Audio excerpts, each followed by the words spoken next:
వగలాడొస్తున్నాడు చూడవే.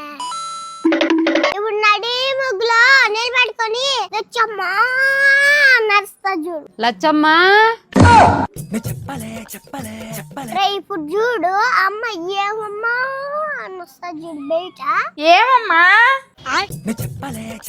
రే ఇప్పుడు చూడు ఈ వగలాడు జానికి ఏం కూర చేసినావు లచ్చమ్మా అని అడుగుతాడు చూడు. దానికి అమ్మ మధ్యాహ్నం కూరకే ఉండదమ్మా అంట చూడు. ఏం కూర చేసావు లచ్చమ్మా? మధ్యాహ్నం కూరే ఒకరా ఉంది మా. ఇప్పుడు ఈ సూచి జానకమ్మ సిగ్గు లేకుండా ఒక రావు కూర ఉంటే పెట్టేదే.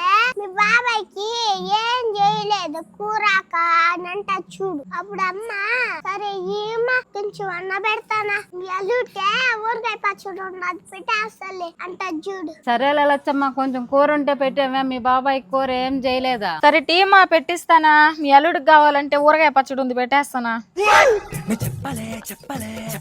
ఇప్పుడు దీని కొడుకులు ఇద్దరు అమ్మా నస్తారు చూడు. ఇప్పుడు మన అమ్మ రాండ్రా కూడు తిందురా అంటది చూడు. అప్పుడు వాళ్ళిద్దరు సిగ్గులేకుండా ఏం కూరాక అంట చూడు. అమ్మా ఒరే తమ్ముళ్ళు కూడు తిన్నారా లేదురా? ఒకరా ఉంది రండి పెడతా. నీ బొందరా నీ బొంద.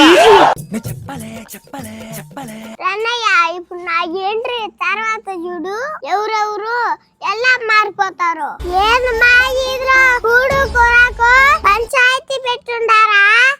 లచ్చమ్మ కూరాకు ఏమొద్దులే, మీ బాబాయ్కి నీళ్లు పోసి ఎరగడ్డ పెట్టేస్తలే, నంచుకొని తింటాడు. అక్క కడుపు నిండా అన్నం తినేసినావు ఇంకా తింటే వాంతి వచ్చేస్తుంది. అన్నా అక్కల ఇంట్లో కూడొద్దు గానే కడుపు నిండా నీళ్ళు తాగేసుకుంటున్నాం బాగా. ఏంట్రా ఇది? మే ఉండే కూరకంతా మీ నాయనకే పెడతాలేమే, నేను కూడా తిన్నా. పాప ఏంది మీ దృశ్యమా కళ్ళకు గడ్డ చూపించినవా? ఈ కాటికాయలు బతుకుల్ని చదివేసిందా పాప? సూపరు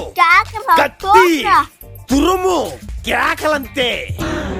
అమ్మా జర్రుంటే చచ్చిపోతుంటరా. అమ్మో జరుంటే చచ్చిపోయా దానికంట్లో పడ్డామా?